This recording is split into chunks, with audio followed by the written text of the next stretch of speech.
ये यात्रा जो अभी चल रहा है, रथ यात्रा या घोष यात्रा, इस यात्रा के बारे में हम कुछ चर्चा कर रहे हैं और सुन रहे हैं। तो हम चर्चा कर रहे थे भगवान की यात्रा का कितना नाम है। कम से कम 7 नाम से हम शास्त्रों में से हमको पता चलता है ये यात्रा का 7 नाम है। और कल हम सुने थे कौन सी यात्रा के नाम के बारे में, पतित पावन यात्रा। यात्रा का एक नाम है पतित पावन यात्रा। और लास्ट हम सुन रहे थे, कल कथा को विराम दिए थे, सुन रहे थे घोष यात्रा। घोष यात्रा, ये घोष यात्रा क्यों आज हम सुनेंगे। लेकिन इस यात्रा में हम देखते हैं प्रभु जी आ रहे हैं रथ पर आरूढ़ होकर, अपनी भैया और बहन के साथ रथ में आरूढ़ होकर आते हैं जगतवासियों को कृपा करने के लिए, पतित जीव को, हम जैसे पतित जीवों को उद्धार करने के लिए, कृपा करने के लिए, कृतार्थ करने के लिए। इसीलिए जो भक्त इस यात्रा में भगवान का दर्शन करते हैं उनका जीवन सार्थक हो जाता है। कैसे सार्थक होता है, कल ये श्लोक हम सुन रहे थे। भगवान को ऐसी स्थिति में अगर कोई दर्शन करता है तो उनका फल क्या मिलता है, उनको पुनर्जन्म न विद्यते। धूले च दौल गोविंद चापे च मधुसूदन रथे तो वामन दृष्टि पुनर्जन्म न विद्यते। दौल के समय दौल गोविंद को जो दर्शन करते हैं और भगवान जब चाप खेलने के लिए जाते हैं उस समय मधुसूदन को दर्शन करने से जो फल मिलता है वही फल जगन्नाथ जी को रथ में आरूढ़ होते हुए जब दर्शन करते हैं भक्त लोग, वही फल मिलता है। लेकिन यहाँ एक बहुत सुंदर शब्द लिखा गया है। क्या लिखा है, वामनम दृष्टा, रथे तो वामनम दृष्टा। इसके बारे में हम कल चर्चा कर रहे थे। रथे तो वामनम दृष्टा, ये तो जगन्नाथ जी आ रहे हैं, ये तो वामन नहीं है, फिर भी कहा जाता है कि वामनम दृष्टा। तो वामन देव के भाव जैसे थे वही भाव जगन्नाथ जी के है। जब रथ के ऊपर आरूढ़ होकर आते हैं, जगतवासियों को दर्शन देते हैं, भाव उनका वही होता है। तो वामन देव का भाव क्या था, कल हम सुन रहे थे, शायद किसको मालूम होगा, किसको याद होगा। वामन देव का क्या भाव था, वो बलि महाराज के पास जो अपने बौना रूप लेकर गए थे, कौन सी भाव लेकर गए थे, कुछ मांगने के लिए, है कि नहीं। भिखारी जैसे गए थे, भगवान तो भिखारी नहीं हो सकते, लेकिन भिखारी जैसे गए थे, भिखारी बनकर गए थे। इसलिए जयदेव गोस्वामी वामन देव के ऊपर जो लिखे हैं मंत्र, क्या लिखे हैं, छले शिविक्रमण मद्भुत वामन। पता होगा शायद सभी को, ठीक है। तो बलि महाराज के पास गए थे, वामन के अवतार धारण करते हुए, बौना का रूप धारण करते हुए गए थे। तो जाकर कुछ मांगने के लिए गए थे। तो क्या मांगे, 3 पग भूमि मांगे, 3 पग ये जमीन मांगने के लिए वो गए थे। हालांकि 3 पग जमीन मांगना भगवान के लिए तो कोई जरूरत ही नहीं है। क्यों जरूरत नहीं है, भगवान के लिए भूमि का, जमीन का जरूरत है क्या, नहीं। क्यों नहीं, कोई बता बोलेगा। भगवान के लिए जमीन का कोई जरूरत नहीं, क्योंकि भगवत गीता में भगवान स्वयं बताते हैं ये जमीन किसका है, उनका ही है ना। भूमि, आप, अनल, इस सब कुछ भगवान का है ना। 7वां अध्याय में भगवान स्वयं बताते हैं, भूमि आप अनल वायु खंग मन बुद्धि अहंकार इतना प्रकृति अष्टधा। ये 5 शक्ति, जो 8 शक्ति है, या फिर 8 भौतिक चीज हम जो बोलते हैं, भूमि, जल, अग्नि, वायु, आकाश, ये है स्थूल तत्व। और सूक्ष्म तत्व 3 है, मन, बुद्धि, अहंकार।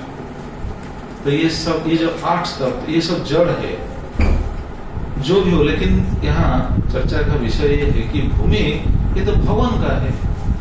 भूमि अगर भगवान का है तो भूमि को मांगने के लिए भगवान कैसे जाएंगे इसके पास। ये ऐसे भूमि को मांगने के लिए जाना, ये तो एक हास्यास्पद विषय है ना। तो गए थे बलि महाराज को परीक्षा करने के लिए। बलि महाराज का समर्पण भाव क्या है, बलि महाराज ये भाव भी प्रकट किए हैं, भागवत में ऐसा वर्णन है। बोले महाराज सर्वस्व दे दिए भगवान का चरण में, आपको सबको पता है। क्योंकि भगवान 3 पग में जो नाप लिया, क्या क्या नाप लिया, एक पग में सारी पृथ्वी समेत जितने भी नीचे का लोग सब कुछ नाप लिया, दूसरे पग में अंतरिक्ष सब कुछ नाप लिया। उस समय तीसरा पग जब निकाले उस समय पूछे बोले महाराज को, आपने 2 पग में सब कुछ दे दिया, तीसरा पग कहाँ रखूं? बोले महाराज ने क्या बोला, तीसरा पग मस्तक में। हालांकि तीसरा पग बोले महाराज के मस्तक पर भगवान नहीं रखे, भाव में ऐसा वर्णन नहीं है, लेकिन बोले महाराज अपने आप को समर्पित कर दिया। इसलिए आत्मसमर्पण का आचार्य अगर कोई है तो वो है बलि महाराज, तो बिल्कुल आत्मसमर्पण किए थे। तो कहने का तात्पर्य ये था कि जगन्नाथ जी जो आ रहे हैं रथ यात्रा में, रथ में आरूढ़ होकर जगत के समक्ष जो आ रहे हैं कृपा करने के लिए, ये भाव लेकर आते हैं भक्तों को अपने, क्या बोलते हैं, मतलब भक्त लोग अपने आप को उनके पास समर्पण करें, ये भाव लेकर आते हैं। तो हमको भगवान को कुछ देना है, जैसे बलि महाराज सब कुछ दे दिया, हम क्या दे सकते हैं? अगर कोई इच्छा प्रकट किया कि ठीक है मैं भगवान को कुछ दूं, तो क्या देंगे हम भगवान को? जरा बताइए, हम भगवान को कौन सा चीज देकर भगवान को प्रसन्न कर पाएंगे? हाँ जी, हाँ भक्ति। अभी सुन लिए इसलिए ये बोल दिए, नहीं तो हम क्या देंगे? मैंने एक बार पूछा एक प्रवचन में, एक जगह पर पूछा कि हम भगवान को क्या देकर प्रसन्न कर पाएंगे? और भगवान, जैसे हम भगवान को मांगते हैं ना, सभी लोग भगवान के पास आकर जरूर कुछ ना कुछ मांग रहे हैं, लेकिन भगवान अगर पूछेंगे तुम इतना चीज मांग रहे हो, ठीक है मांगना तो तुम्हारा काम है, तुम मांग रहे हो, लेकिन जरा बोलो मैं तुमको क्यों दूं? तुम जो मांग रहे हो मैं क्यों दूं? अगर भगवान ऐसा प्रश्न करेंगे तो हम इसके उत्तर में क्या बोलेंगे भगवान को? जरा बताइए, भगवान को हम क्या बोलेंगे, क्या बोल सकते हैं? भगवान से हम मांग रहे हैं, भगवान को मांगते हैं, प्रभु जी हमको ये दीजिए, धन दीजिए, जन दीजिए, सुख संपत्ति घर आवे, कष्ट मिटे तन कर, प्रार्थना करते हैं ना। तो सुख संपत्ति घर आवे, हमारा घर में सुख संपत्ति से भर दीजिए। भगवान अगर बोलेंगे तो मैं क्यों दूंगा तुमको, तुम कौन हो, मैं क्यों दूंगा? तुम मेरे लिए क्या कर रहे हो?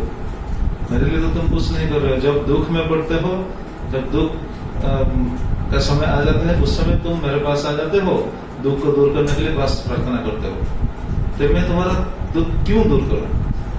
अगर ऐसा भगवान पूछेंगे तो हम क्या उत्तर देंगे? जरा बताइए, सोचिए। तो वो पूरे जगत के माता पिता तो भगवान है, तो अच्छा, उनके पास जाना पड़ेगा। हाँ ठीक है, ये बात प्रभु जी ने बताया। अच्छा, इस बात पर सभी भक्तों का मत एक ही है या फिर दूसरा मत कुछ हो सकता है? प्रभु ने बोला कि पूरी जगत के माता पिता आप है, तो इस बात पर सभी लोग, सभी भक्तों का मत एक ही है या फिर दूसरा कुछ मत हो सकता है? इसका दूसरा मत है क्या, और कुछ मत हो सकता है क्या? अच्छा तो ठीक है, अगर हम ऐसा बोलेंगे कि पूरी जगत का माता पिता आप है। अच्छा, मैं और एक प्रश्न पूछूंगा भगवान की ओर से। भगवान अगर पूछेंगे ठीक है तुम तो स्वीकार कर लिए कि मैं पूरी जगत के माता पिता हूँ, अच्छा जरा सोचिए ये जगत किसका है? हमारा? किसका है? हमारा। अभी रोम में हमारा बातचीत हो रहा था प्रभु जी के साथ, ये जगत किसका है? ये जगत भगवान का है ना। भूमि आपन वायु खंग मनो बुद्धि रे बचे, इसका मतलब क्या है? सब कुछ भगवान का ही है, तो जगत भगवान का। हम किसके? भगवान के। इस जगत पर भेजने वाले कौन है हमको? तो देखिए, हम भगवान के, जगत भी भगवान का है, भेजने वाला ही भगवान। हम किसके काम कर रहे हैं? भगवान के काम कर रहे हैं, अपना काम। हम किसके काम कर रहे हैं? भगवान अगर भेजे हैं तो भगवान क्या बोलते हैं, जाकर बहरीन में जॉब करो, वो करो, ऐसे पढ़ाई करो, ऐसा बिजनेस करो, भगवान ये बोलते हैं क्या? दिखाइए भागवत में कहाँ पर लिखे हैं, गीता में कहाँ पर लिखे हैं?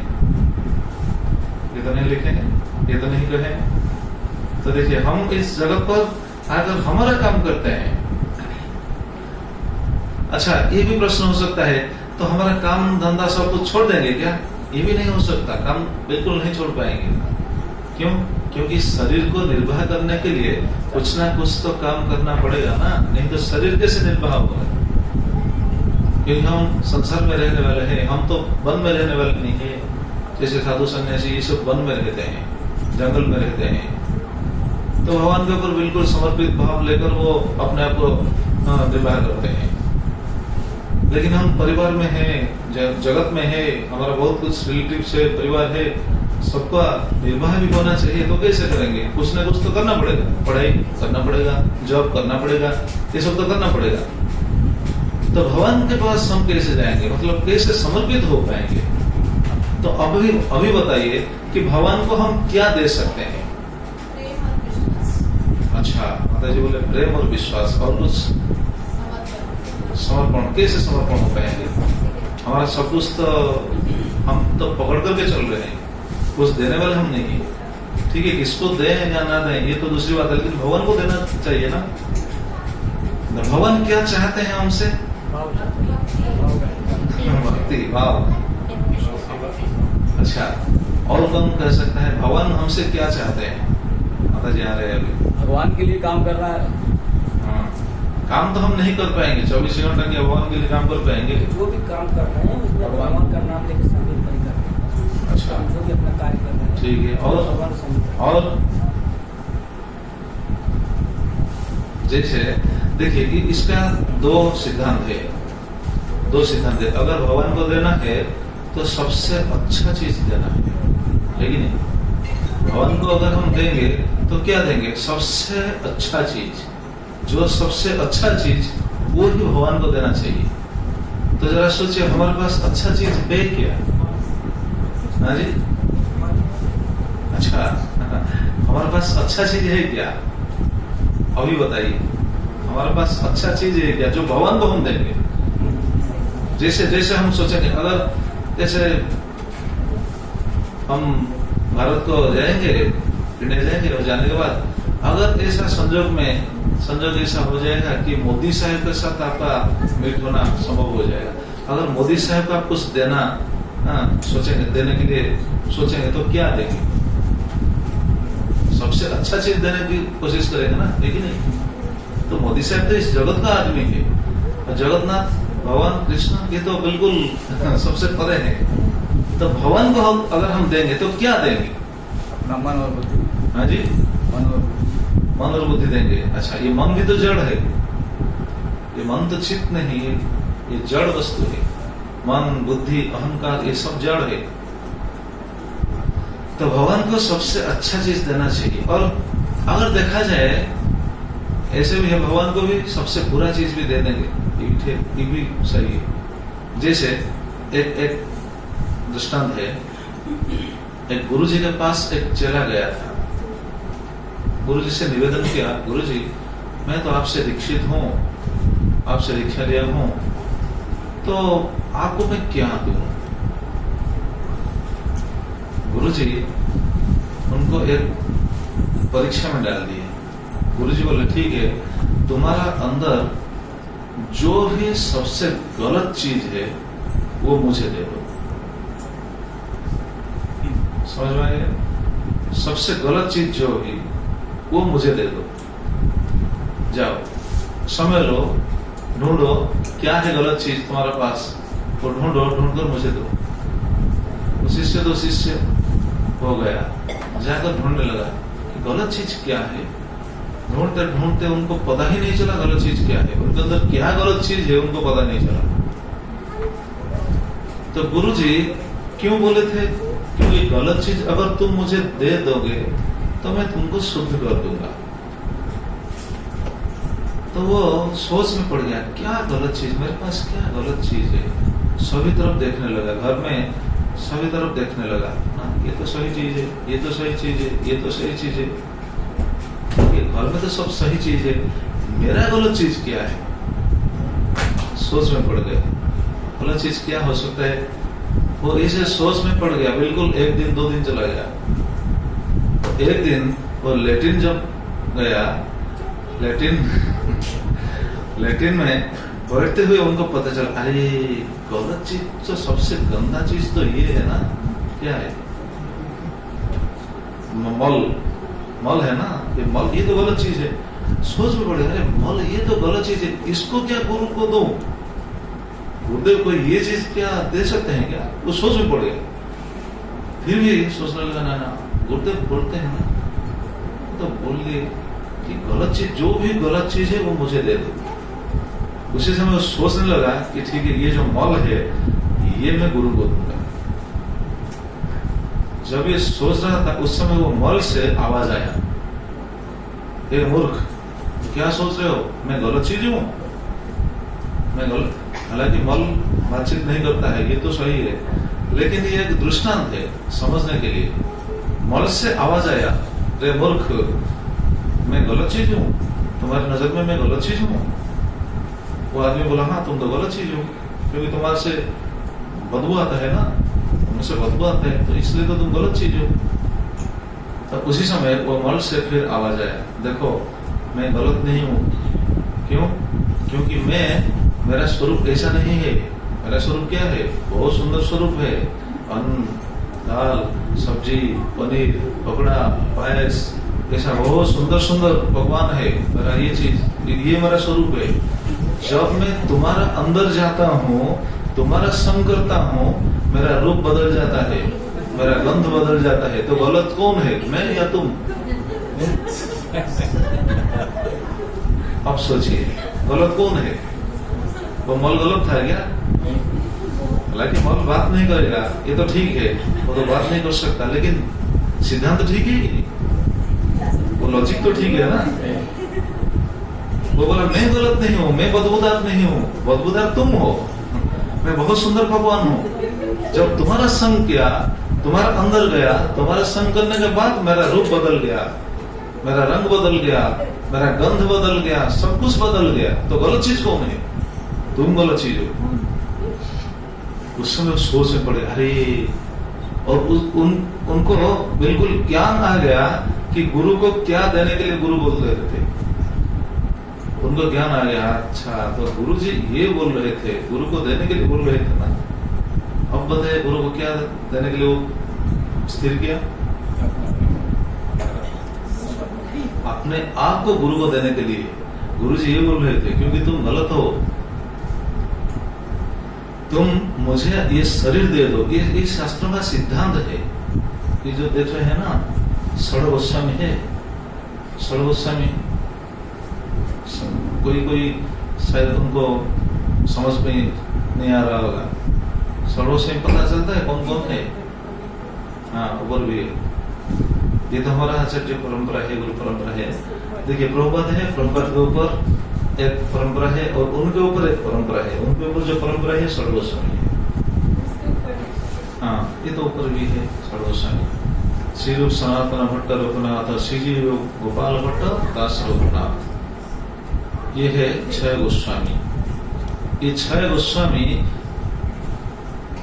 जब वृंदावन में सनातन गोस्वामी थे, सनातन गोस्वामी जब वृंदावन से पुरी आ रहे थे, जगन्नाथपुरी आ रहे थे, उनके शरीर में कुछ क्या बोलते हैं, फोड़ा हो गया था। घा, हिंदी में क्या बोलते हैं? फोड़ा बोलते हैं, फोड़ा हो गया था। तो बार बार इधर उधर नहाने, पानी का प्रभाव है, तो फोड़ा हो गया था। जब वो श्रीक्षेत्र में पहुंचने के बाद उनका सोच क्या था मालूम है? वो ऐसा सोचकर आ रहे थे, अब मैं श्रीक्षेत्र जाऊंगा, पुरी धाम को जाऊंगा। अब जब जगन्नाथ जी के रथ यात्रा होगा, रथ यात्रा के समय जगन्नाथ जी के रथ के पहिए के नीचे मैं अपना शरीर को विसर्जन करूंगा, शरीर को त्याग दूंगा। ये ऐसा सोचकर आ रहे थे। मन में ऐसा सोच था कि इस शरीर को मैं नष्ट कर दूंगा। क्यों? शरीर में बहुत प्रॉब्लम है, वो फोड़ा वगैरह कुछ हो गया था। तो ये सोचकर वो आ रहे थे। जब श्रीक्षेत्र में पहुंच गए, उनके गुरु थे स्वयं भगवान चैतन्य महाप्रभु। चैतन्य महाप्रभु, जब चैतन्य महाप्रभु तो आम आदमी नहीं, वो तो साक्षात भगवान है। इसलिए हम पहले बोल रहे थे ना, जय गौर से कृष्ण जय जगन्नाथ।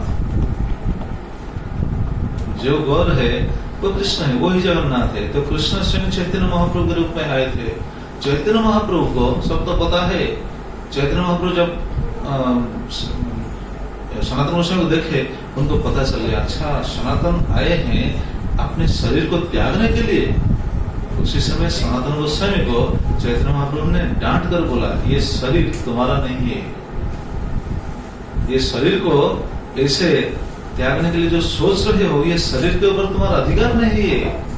क्यों अधिकार नहीं है? जब तुम दीक्षित हो गए हो, जब तुम गुरु के पास आकर गुरु को अपने शरीर को समर्पित कर दिए हो, मतलब जो दीक्षा ले लिए हो, उसी समय ये शरीर गुरु का हो गया है। ये शरीर को नष्ट करना ये तुम्हारा अधिकार ही नहीं है। तो सनातन गोस्वामी को वो ऐसे डांटा था महाप्रभु ने। तो कहने का तात्पर्य है कि शरीर भी हमारा नहीं है। ये सबको पता है ना, ये शरीर हमारा है क्या? ये शरीर के ऊपर हमारा अधिकार ही नहीं है। तो भगवान को हमको अपने आप को समर्पण करना होगा। तो ये कहने का तात्पर्य थे कि भगवान जगन्नाथ जी जो आए, रथ यात्रा में आ रहे हैं, रथ में आरूढ़ होकर आ रहे हैं, हमसे वो चाहते हैं, क्या चाहते हैं कि जीव अपने आप को उनके पास समर्पित करते हैं। अगर ऐसा कोई करता है तो भगवान उस जीव को अपनाते हैं। बहुत सारा प्रसंग है, बहुत सारा भक्तों का लीला है। एक भक्तों का लीला आप सुनिए। आप पुरी गए होंगे, कौन कौन पुरी गए हैं? जगन्नाथपुरी गए। पुरी जाने से पहले एक जगह है, उस जगह का नाम है मालती पाटवपुर। पता है? किसको पता है? हाथ उठाइए। मालती पाटवपुर। अभी उस जगह को जानने के लिए बहुत सुंदर व्यवस्था है, क्योंकि वहां पर अभी बस स्टैंड है, अभी स्टेशन है। बस स्टैंड और रेलवे स्टेशन आमने सामने है, देखेंगे तो पता चल जाएगा। मालती पाटवपुर, वो जगह का नाम पहले सिर्फ पाटवपुर था, सिर्फ पाटवपुर। मालती पाटवपुर नाम बाद में हुआ। तो क्यों हुआ? एक भक्तों की लीला है। किसी को पता है? अगर किसी को पता है हाथ उठाइए। प्रभु जी, भगवान प्रसाद प्रभु। मालती पाटवपुर, पहले इस जगह का नाम था पाटवपुर। तो एक भक्तों के नाम से ये जगह ऐसा हो गया। और वो भक्त कौन सा भक्त था? ज्यादा बड़ा भक्त नहीं, मतलब एज में बड़ा नहीं था। भक्त तो बड़ा है, एज में ज्यादा बड़ा नहीं था। छोटे से 5 साल की बच्ची, 5 साल की बच्ची के लिए ये ऐसा हो गया। तो लीला ऐसा है, पाटवपुर में एक आदमी रहता था, बहुत गरीब परिवार में रहता था। वो बस ऐसे जमीन में खेती करके दूसरे आदमी को जमीन में खेती करके कुछ पाते थे, वैसे अपना परिवार को निर्वाह कर रहे थे। और उनके घर में बस एक पत्नी, उनके पत्नी, एक बेटा, एक बेटी। बेटा 5 साल का, बेटी 3 साल का। तो इसे वो गुजरात क्या बोलते हैं, निर्वाह करते थे, अपने परिवार का निर्वाह करते थे। लेकिन भगवान का विधान तो विचित्र है। सभी जीवों के ललाट में लिखा है वो कितना दिन बचेगा, कितना जिएगा, कौन सी समय वो शरीर छोड़ेगा, सब लिखा है। तो एक दिन वो आदमी का देहांत हो गया। कैसे? खेती से वापस आ रहा था, एक सर्प के काटने से वो देहांत हो गया उनका। तो उनकी पत्नी बिल्कुल बेसहारा हो गई। उनके लिए दूसरा कोई नहीं था उनको भरण पोषण करने के लिए, और रोजगार भी कुछ नहीं था। तो वो क्या करें? तो दूसरों के घरों में, दूसरों के मकान में जाकर बस ऐसे बर्तन मांजना, साफ करना, ऐसे करते हुए वो निर्वाह किया अपने को, परिवार को ऐसे निर्वाह किया।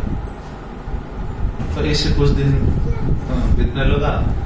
धीरे धीरे 1 साल 2 साल ऐसा बीतने लगा। फिर भगवान की लीला बड़ा विचित्र है, बड़ा विचित्र, क्योंकि कपाल में ललाट में तो लिखित सभी जीवों के है क्या क्या होने वाला है। जैसे यहाँ इतना बोmbardment हो रहा है इसके ऊपर गिरेगा, कौन मरेगा, ये भी लिखा हुआ है। तो उस समय देखिए विधान कैसा है। एक दिन अपना बेटा वो भी सर्पाघात से मृत्युवरण कर दिया। अब सिर्फ माँ और बच्ची, और छोटी सी बच्ची का उम्र उस समय सिर्फ 5 साल का था। 2 साल बीत गया था, तो 5 साल में बच्ची थी। वो बच्ची का नाम था मालती, उनका नाम मालती था। तो 5 साल मतलब वो जस्ट स्कूल को जा रहा था, पढ़ाई शुरू कर रही थी उस समय। 5 साल उनका उम्र क्या है वो बच्ची का? 3.5। अच्छा, इसे और 1.5 साल ज्यादा। तो 5 साल स्कूल जा रहा था, स्कूल जा रही थी, और स्कूल में पढ़ाई हो रही थी उनकी। लेकिन धीरे धीरे समय बीतने लगा। जब उड़ीसा में तो बहुत सा फेस्टिवल्स होता है, एक फेस्टिवल है राखी पूर्णिमा, सभी को पता है, भारत में ये तो राखी पूर्णिमा। राखी पूर्णिमा क्या होता है? तो उस जो फेस्टिवल के बारे में उस बच्ची को बिल्कुल पता नहीं थी, लेकिन वो देख रही थी उनके सभी दोस्त कुछ राखियां खरीद रहे थे दुकान से। वो पूछी, सभी उनकी सहेली को पूछी, तुम क्यों खरीद रहे हो? हम खरीद रहे हैं। तो ऐसे उन्होंने भी आकर अपनी माँ से भी क्या बोलते हैं, अली किए, अचट किए, जिद किए। अच्छा, जिद किए कि माँ मुझे कुछ पैसा दो, मैं राखी खरीद लूंगा। माँ बोले अच्छा खरीद लोगे, ठीक है। माँ उस समय तो बहुत पुरानी बात है, लिखा है उस समय बस 10 या 15 पैसा था उस समय। पैसा दे दिया, जाकर राखी खरीद कर ले आए। आने के बाद माँ को पूछी, माँ ये राखी किसके हाथ बांधना है? क्योंकि मेरे सभी सहेली बोल रहे हैं कि ये भैया के हाथ में बांधना है, मेरा तो कोई भैया नहीं है, किसके हाथ में ये बांधू? तो उनकी माँ बोलते बोलते बस ऐसे बोल दी, ये तुम्हारा भैया है। कौन है? तुम्हारा भैया है जगा भाई। कौन है? जगा भाई। तुम्हारा भैया जगा भाई। अच्छा, जगा भाई, उनको तो पता नहीं था जगा भाई कहाँ पर है। तो पूछ ली, जगा भाई कहाँ पर है? वो मंदिर में, श्री क्षेत्र में है, पुरी में है, और पुरी में मंदिर में रहता है, वो रहते हैं मंदिर में। बोले अच्छा, तो राखी पूर्णिमा के 2 दिन पहले वो राखी खरीद ली थी। और राखी पूर्णिमा मतलब कल है, आज से वो सुबह चलकर गई। सुबह चलते हुए जाकर मंदिर में पहुंच गई। मंदिर में जाकर पूछने लगी, सभी पंडा को, पुजारी को पूछने लगी, मेरा जगा भाई को देखे हो? मेरा जगा भाई को देखे हो? सभी लोग बोले, अरे तुम्हारा नहीं, हमने नहीं देखा। सभी मना कर दी। कौन सी जगह भाई, उनको भी पता नहीं थी जगह भाई कौन है। बस माँ ऐसे बोलते बोलती थी। इसलिए ऐसा शास्त्र में ऐसा वर्णन है, अगर अपने बच्चियों को अगर ऐसा संस्कार हम देते हैं तो समय आएगा वो बहुत शुभ फल देगा। जैसे मीरा भाई देखिए, मीरा भाई का प्रसिद्ध गाना क्या है? मेरे तो गिरधर गोपाल दूसरा ना कोई, मेरे तो गिरधर गोपाल दूसरा ना कोई। ये भावना उनके अंदर कैसे आई? उनके माँ उनको ये शिक्षा दी थी, नानी जो उनको शिक्षा दी थी। तो देखिए, अब ये बच्ची ढूंढते हुए जाकर मंदिर में पहुंच गई और सभी को पूछने लगी कि मेरा जगा भाई को देखे हो? मेरा जगा भाई को देखे हो? सभी पंडा मना कर दिए, तुम्हारे जगा भाई को हम देखे थे। किसको मालूम ये जगा भाई जो सिंहासन में बैठे हैं, ये इसके बारे में पूछ रही थी, इसको तो पता नहीं थी। तो सभी लोग मना कर दिए। वो ऐसे घूमते घूमते पूरा दिन बीत गया। और दिन बीत गया, फिर मंदिर बंद हो गया। देखिए छोटा सा बच्ची, छोटी सी बच्ची दिन तमाम कुछ भी खाया नहीं, कुछ भी नहीं, बिल्कुल। ये सोचने वाली बात है। मैं अभी सोच रहा था रूम में, अच्छा छोटी बच्ची के अंदर ऐसा साहस आ सकता है? दिन तमाम बिल्कुल खाना नहीं, पीना नहीं, कुछ भी नहीं, दिन तमाम ऐसे घूमता रहना, पूछते रही, सबको पूछते रही, मेरा जवाब को देखिए, मेरा जवाब को देखिए। ऐसा हो सकता है? प्रैक्टिकल डेटा हो सकता है? हो सकता है? आजकल हम तो बिल्कुल सोचे नहीं, ये बिल्कुल नहीं हो सकता है। नहीं हो सकता है। जैसे भागवतम में ऐसा वर्णन है ना, प्रहलाद महाराज भगवान को प्राप्त किए हैं, ध्रुव महाराज भगवान को प्राप्त किए हैं। कौन सी समय में? ध्रुव महाराज 5 साल में भगवान को प्राप्त किए हैं। प्रहलाद महाराज 7 साल की उम्र में भगवान को प्राप्त किए हैं। ध्रुव महाराज भगवान को तपस्या करने के लिए जंगल को चली गई। किधर खाना है, किधर सोना है, कुछ पता नहीं थे, बिल्कुल कुछ भी पता नहीं था, बस चले गए। क्यों? क्योंकि उनकी माता बोल दी कि भगवान को अगर प्राप्त करना है तो जंगल को जाकर तपस्या करना होगा। भगवान को तपस्या करने से भगवान प्रसन्न होंगे और अपने आप को भक्त के समक्ष प्रकट करेंगे, भक्त पा सकेंगे।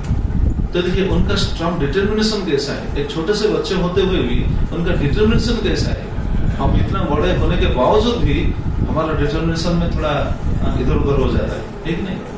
लेकिन वो छोटी बच्ची, लेकिन उनका डिटर्मिनेशन कैसा है। तो वो दिन तमाम ऐसे घूमती रही और धीरे धीरे धीरे रात हो गया। रात हो गया, जगन्नाथ जी का पहुड़ हो गया, मतलब शयन हो गया, तो मंदिर बंद हो गया। वो बाहर आ गई, क्योंकि मंदिर में बिल्कुल रात को जब मंदिर बंद हो जाता है, भीतर कोई भी नहीं रहता, सभी को बात करते थे। मंदिर सिर्फ एक दिन, शायद एक साल में एक दिन शायद रात तमाम खुला रहता है। कौन सी तिथि को पता है किसको?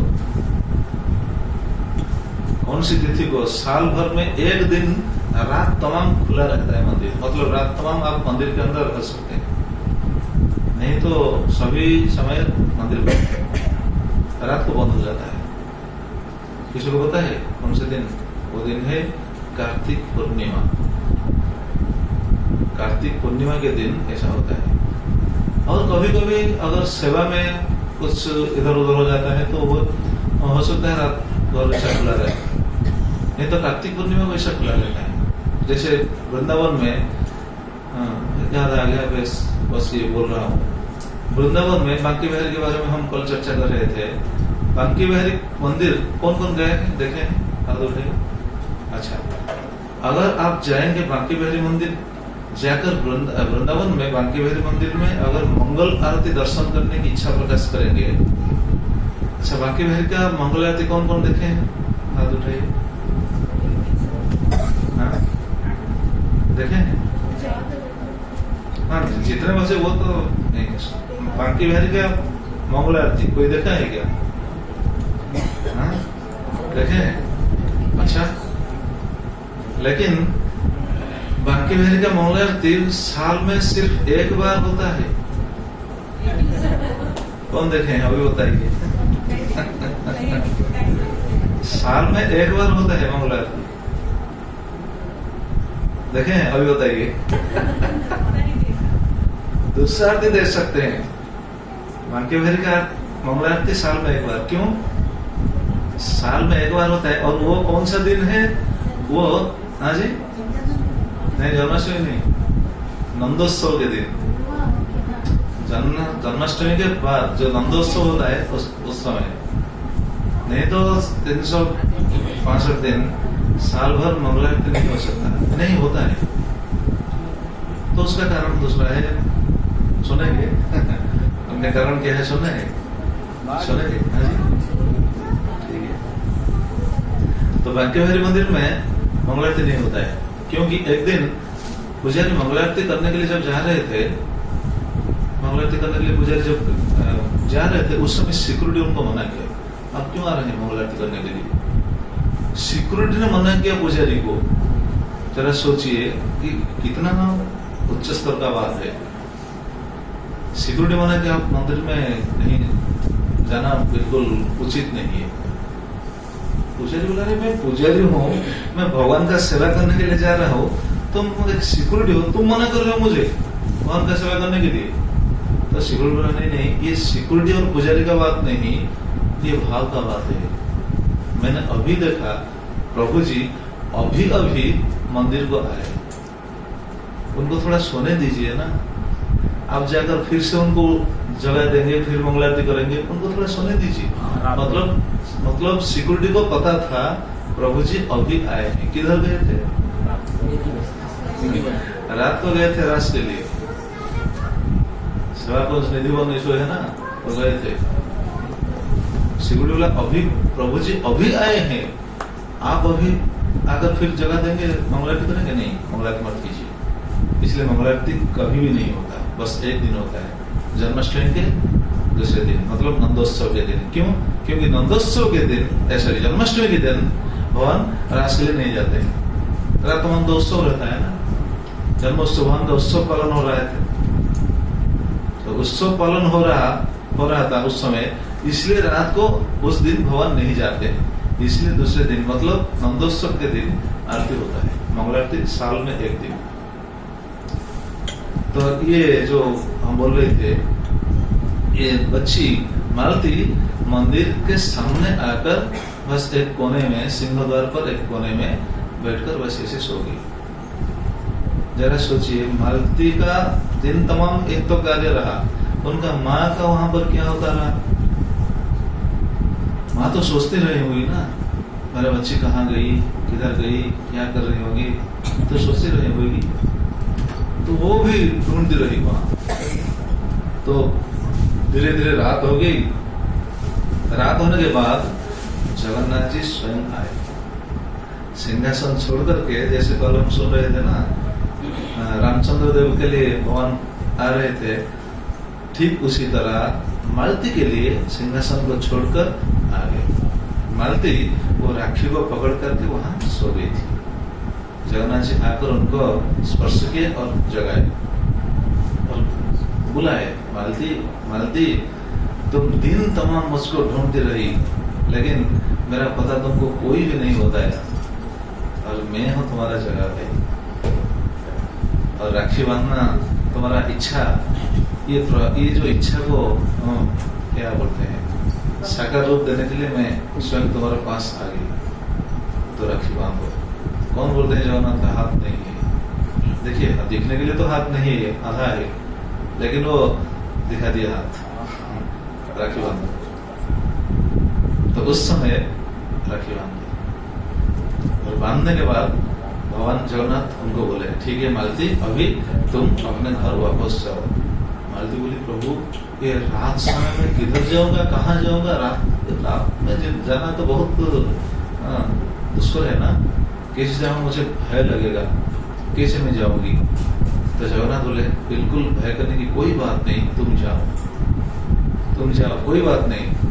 जिस समय तुमको भय आएगा उस समय तुम बस पुकार दोगे, मेरे जगह भाई मुझे भय लग रहा है, बस मैं तुम्हारे पास आ जाऊंगा। ये है जगन्नाथ।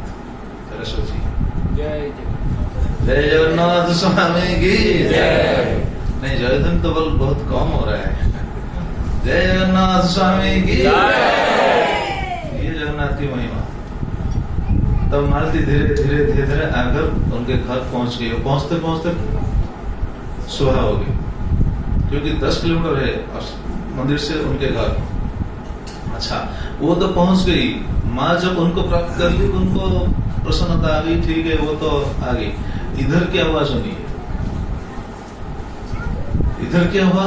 इधर जब मंदिर खुला, सुबह जब मंदिर खुला, पुजारी लोग जाकर जब सेवा अर्चना करने के लिए जब मंदिर में पहुंच गए, पुजारी लोग देखकर हैरान हो गए। अरे राखी पूर्णिमा तो आज है ना, मतलब राखी पूर्णिमा दिन वही, वो सुबह राखी पूर्णिमा था, वो पहले दिन चली गई थी, मालती पहले दिन चल गई थी, मतलब राखी पूर्णिमा का कोई पूजा शुरू ही नहीं हुई थी, लेकिन जगन्नाथ जी के हाथ में राखी पुजारी लोग देखे तो हैरान हो गया कि राखी पूर्णिमा आज शुरू ही नहीं हुई, लेकिन जगन्नाथ जी के हाथ राखी कहां से आया। उसको पुजारी लोग हैरान पड़ गए, तो बिल्कुल चिंतित हो गया, राखी कहां से आया जगन्नाथ जी के हाथ पर। तो तुरंत महाराज को, गजपति महाराज को उन्होंने खबर दिया, और गजपति महाराज तुरंत आकर जगन्नाथ जी के पास, ये बोलते हैं ना, क्या बोलते हैं, अध्याय पढ़ते हैं हम, उदय बोलते से हिंदी में क्या होगा, शरण लेते हैं। गजपति महाराज आकर भगवान के शरण लिए, शरण लेकर पूछने लगे, प्रभु क्या लीला है आपकी, लीला आपको ही मालूम है, जगतवासी कैसे ये लीला के बारे में जान पाएंगे, आप नहीं जगतवासी को ऐसे नहीं समझेंगे तो जगतवासी को क्या पता चलेगा कि लीला क्या है। तो जगन्नाथ जी के शरण जब महाराज गए, जगन्नाथ जी ने महाराज को बस बताया कि देखो तुम बहुत बड़े अपराधी हो। जगन्नाथ जी ने महाराज गजपति को ऐसे डांटा कि तुम अपराधी हो, क्यों, क्योंकि तुम्हारा अपराध क्या है कि तुम्हारा जो सेवक है, तुम जो सेवक को नियुक्त किए हो, उन्होंने मेरा भक्त को पहचान नहीं पाया। मेरा भक्त आकर पूछने लगा, पूछ रहा था मेरा जगह भाई किधर है, मेरा जगह भाई को देखते हो, कहीं देखे हो क्या, पूछने लगे। सभी पंडा लोग सभी को पूछने लगे, लेकिन वो कोई भी पंडा उनको बताया नहीं कि मैं अरे जगह भाई मंदिर में हूँ, मैं हूँ, फिर वो नहीं बता पाए उनको। इसलिए तुम्हारा सभी पुजारी, तुम्हारा सभी पंडा, तुम भी सब अपराधी हो। तो अपना अपराध ख्याल करना चाहते हो तो तुरंत जाओ, जाकर मालती से क्षमा मांगो। सुबह जब ये बात प्रकट हो गया, गजपति महाराज अपने सैन्य सामान सब कुछ लेकर और पंडा लोगों के साथ लेकर बिल्कुल जाकर पहुंच गए पाटपुर में। पूछ कर गए पाटपुर में, मालती का घर किधर है, मालती का घर किधर है। सब लोग हैरान हो गया, छोटी सी बच्ची उनके नाम लेकर स्वयं गजपति महाराज आ रहे हैं अपने सभी सिपाहियों के साथ। जाकर पूछकर जब उनके घर पर पहुंच गए तो देखिए लीला के बारे में तो उनकी माँ को तो पता नहीं था, माँ को जस्ट बता दिया था, मारे देखा मैं जगह भाई के हाथ में मांग ले, ऐसा बता दिया था। जब गजपति महाराज पहुंच गए, देखे उनकी माँ, जब देखे गजपति महाराज को तुरंत भयभीत हो गए, शायद मेरे बच्चे से कुछ गलत हो गया होगा, शायद वो दंड देने के लिए आए हैं। इसीलिए उन्होंने क्या किया, गजपति महाराज के शरण में पड़ गई, लौटकर क्षमा मांगने लगी। महाराज ये छोटी सी बच्ची है, अगर कोई गलती हो गई तो आप क्षमा कर दीजिए। देखिए वो क्षमा प्रार्थना कर रही थी, लेकिन उस समय गजपति महाराज क्या किए होंगे जरा सोचिए। गजपति महाराज स्वयं उनके चरण पर लेट गई, बोले नहीं माँ, बहुत बड़ा अपराध हमारा हो गया है, तुम्हारा कोई अपराध नहीं, हमारा बहुत बड़ा अपराध हो गया है। किसके प्रति, तुम्हारे प्रति और तुम्हारा छोटी बच्ची के प्रति हमारा बहुत बड़ा अपराध हो गया है। क्योंकि तुम्हारा बच्ची का जो भक्ति है, जगन्नाथ जी के प्रति उनका जो लगन है, उनका जो भाव है, ये भाव को मेरे कोई भी सेवक, जगन्नाथ जी के कोई भी पंडा लोग उनको समझ में नहीं आया, इसलिए हमारा बहुत बड़ा अपराध हो गया, हमको क्षमा कर दीजिए। तो ये है जगन्नाथ जी के महिमा। तो जगन्नाथ जी, ये हमारा प्रश्न ये था, जगन्नाथ जी हमसे क्या चाहते हैं, क्या चाहते हैं? अब बताइए क्या चाहते हैं? ये समर्पण। इसलिए भागवतों में ऐसा वर्णन है, जब भागवतों में ऐसा वर्णन है, जैसे भीष्म पितामह कुरुक्षेत्र युद्ध भूमि में बाण से पर लेटे हुए थे, उस समय भगवान श्री कृष्ण ब्रह्मांड के सभी भक्तों, सभी देवर्षि, सभी ब्रह्मर्षि, सभी राजर्षियों को लेकर और सभी साधु संतों को लेकर वहां गए थे पितामह भीष्म को प्राप्त करने के लिए। जब वहां जाकर पहुंचने के बाद पितामह भीष्म भगवान को प्रार्थना करते हुए बोले, इति मति रूप कल्पिता वितृष्णा भगवती सत्तत्वं अविवेकम्नि।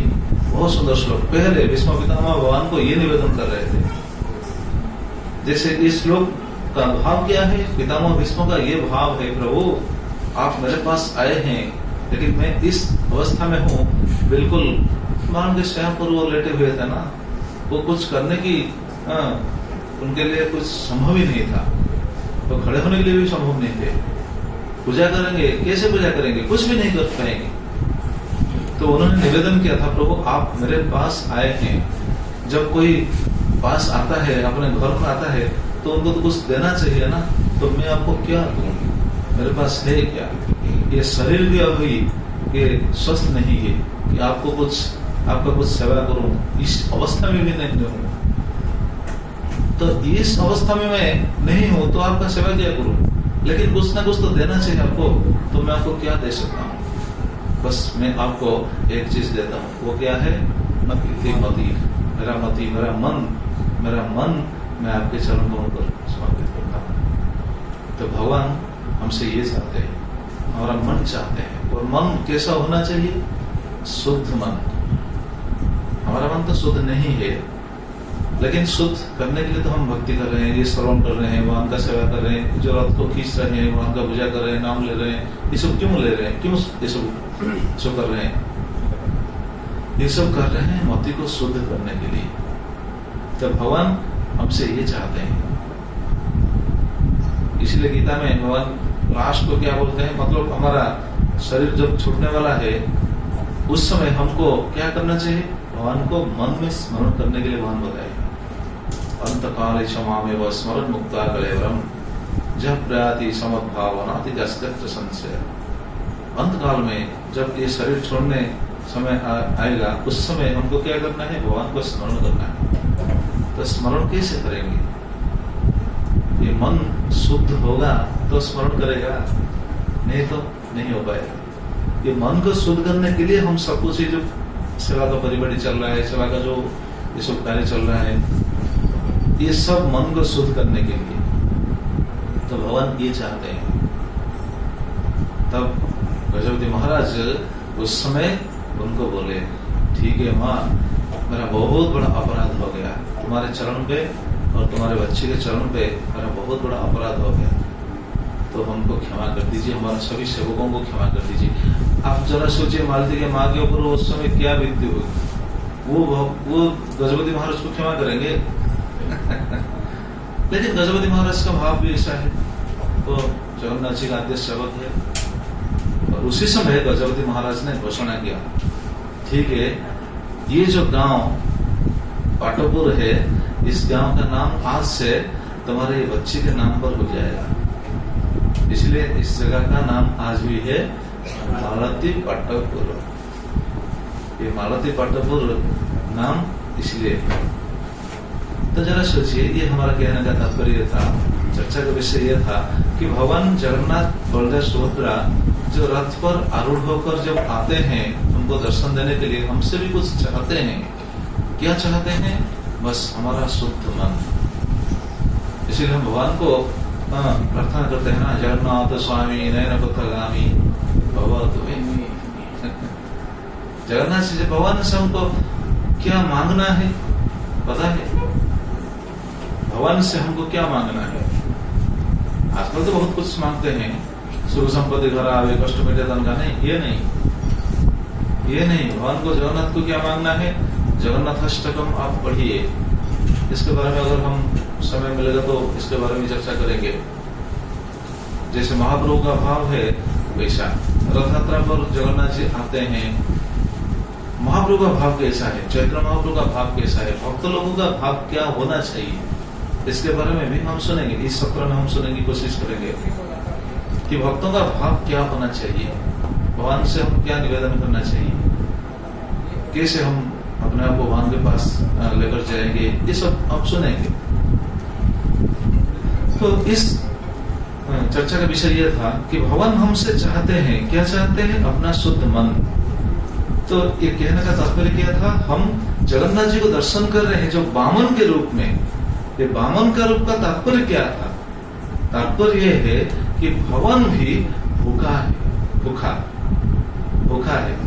कौन सी चीज उनको अभाव है? कौन सी चीज उनको नहीं मिल रहा है? उनके लिए तो बहुत सुलभ है ना, 60 पौठी भोगो, उनके लिए तो बिल्कुल है। लेकिन भगवान क्या चाहते हैं हमसे? वो भावों के भूखा है, भावों के भूखा। इसलिए ऐसा कहा गया है, भाव का भूखा हूं मैं, भाव है, भाव ही बस सार है, भाव से मुझको कुछ भी दे दो वो भी मुझे स्वीकार है। भाव का भूखा मन, ये भाव ही भगवान चाहते हैं। जगन्नाथ जी को देखकर अगर हम सोचेंगे प्रभु जी मुझे ये दे दीजिए, वो दे दीजिए, ये दे दीजिए, तो जगन्नाथ जी चिंता करेंगे क्या मुझे ये मांग रहा है, वो मांग रहा है। हालांकि भगवान से मांगने से कोई नीचा नहीं हो जाएगा, ये तो ठीक है, कम से कम वो तो अपने पिता से मांग रहा है ना। है कि नहीं? दूसरा आदमी को तो नहीं मांग रहा है, भगवान को मांग रहा है। भगवान तो अपने पिता है, तो भगवान से मांगना ये तो गलत नहीं है, किंतु ये बुद्धिमान का काम नहीं है। भगवान को ये मांगना है, हे प्रभु मुझे अपनी भक्ति दीजिए, इस संसार से हमको कैसे छुटकारा मिलेगा ये रास्ता हमको दिखाइए और अपने पास हमको ले जाइए, बस ये मांगना है भगवान को, है कि नहीं? नहीं तो जगत का चीज अगर भगवान को हम मांगेंगे वो तो दे देंगे, कोई बात नहीं, वो दे सकते हैं, उनके लिए तो कोई प्रॉब्लम नहीं है ना, वो सब कुछ दे सकते हैं। शास्त्र में से वर्णन है, जैसे भागवत में वर्णन है, अकाम सर्व काम मुख्य काम भावधारथी तीव्रण भक्ति जोगे न जजित पुरुष पर। अगर अकाम कुछ भी कामना नहीं है, सर्व काम सब कुछ कामना है और मुख्य काम मुक्ति पाने की कामना है, तो भगवान का पूजा करना चाहिए, भगवान का भक्ति करना चाहिए, ये तो ठीक है। लेकिन वो बुद्धिमान है जो इस संसार से छुटकारा पाकर भगवान की नित्य सेवा में नियुक्त होने के लिए भगवान के पास निवेदन करेगा, वो भाग्यवान है, वो सही बुद्धिमान है। तो भगवान ये चाहते हैं। तो कहने का तात्पर्य था, भगवान जैसे वामन देव के रूप में जाकर बलि महाराज के पास भिखारी के रूप में जाकर कुछ मांग रहे थे, वैसे रथ यात्रा के समय भगवान जगन्नाथ जी वामन के स्वरूप में आकर हमसे भी कुछ मांग रहे हैं। क्या मांग रहे हैं? अभी सोचिए, अभी क्या भगवान हमसे क्या मांग रहे हैं? भाव मांग रहे हैं। तो कहने का तात्पर्य है, हम भगवान का सेवा कर रहे हैं, भगवान का रथ खींच रहे हैं, भगवान का रथ खींच रहे हैं, भगवान का फूल ये जो माला बना रहे हैं, ये भगवान के लिए कुकिंग कर रहे हैं कि भगवान का मंदिर साफ कर रहे हैं, जो भी कर रहे हैं भगवान का सेवा जो कर रहे हैं, कुछ पाने के लिए नहीं, बस अपने आप को शुद्ध बनाने के लिए, अपना चित्त को शुद्ध बनाने के लिए, भगवान को अपने हृदय में प्रकाशित करने के लिए। इसलिए हमारा ये जो सेवा का व्यवस्था श्रील प्रभुपाद जी ने दी, इसलिए भगवान चाहते हैं हमसे भाव भक्ति स्नेह, ये जो प्यार, ये सब भगवान हमसे चाहते हैं। जो ऐसे भाव से भगवान की सेवा करता है, जरा सोचिए भगवान उनके ऊपर कितना प्रसन्न होंगे। कोई मांग रहा है, जैसे एक दृष्टांत से हमको पता चल जाएगा, एक आदमी भगवान से कुछ मांग रहा है, दूसरा आदमी भगवान से कुछ नहीं मांग रहा है, तीसरा आदमी भगवान से ये मांग रहा है, हे प्रभु जगत के सभी लोग सुख में रहें, चौथा आदमी ऐसा मांग रहा है, प्रभु मुझे इस जगत से छुटकारा दिलवा दीजिए, पांचवा आदमी मांग रहा है, हे प्रभु मुझे आपकी नित्य सेवा में नियुक्त कीजिए। तो देखिए सभी टाइप का आदमी कुछ ना कुछ तो मांग रहे हैं ना। भगवान किसके ऊपर प्रसन्न होंगे? हाँ जी, 5 प्रकार का आदमी, 5 प्रकार का उनका तो भावना था ना। भगवान किसके ऊपर प्रसन्न होंगे? सेवा में। आप रहने दीजिए, सभी को बोलने दीजिए। भगवान किसके ऊपर प्रसन्न होंगे? एक मांग रहे अपने लिए, दूसरा मांग रहा है जगत के लिए, तीसरा मांग रहा है कुछ उनका कुछ मांगना ही नहीं है, चौथा मांग रहा है प्रभु इस जगत से हमको छुटकारा दिलवा दीजिए, पांचवा मांग रहा है प्रभु मुझे आपके नित्य धाम में, आपकी नित्य सेवा में मुझे नियुक्त कीजिए। तो ये जो 5 टाइप का लोग है, भगवान किसके ऊपर प्रसन्न होंगे ज्यादा? माता जी, गोपाल में माता जी, भगवान किसके ऊपर प्रसन्न होंगे? लग रहा है जैसे कोई कुछ नहीं मांग रहा, जो कुछ नहीं मांग रहा है। अच्छा, इसके ऊपर प्रसन्न होंगे, क्यों? ये वो भगवान को छोड़ते हैं। अच्छा, व्हाट इज योर विश? ये तो ये नहीं बोला ना, ये तो बोला मुझे कुछ ही नहीं चाहिए। अगर ये बोल दिया होगा, मतलब बोल दिया होता कि प्रभु जी आप विचार कीजिए, मुझे क्या देना है आप विचार कीजिए, वो महान है। लेकिन वो कुछ नहीं मांग रहा है, तो कुछ नहीं जो मांग रहा है वो संबंध स्थापन नहीं कर रहा है कि नहीं?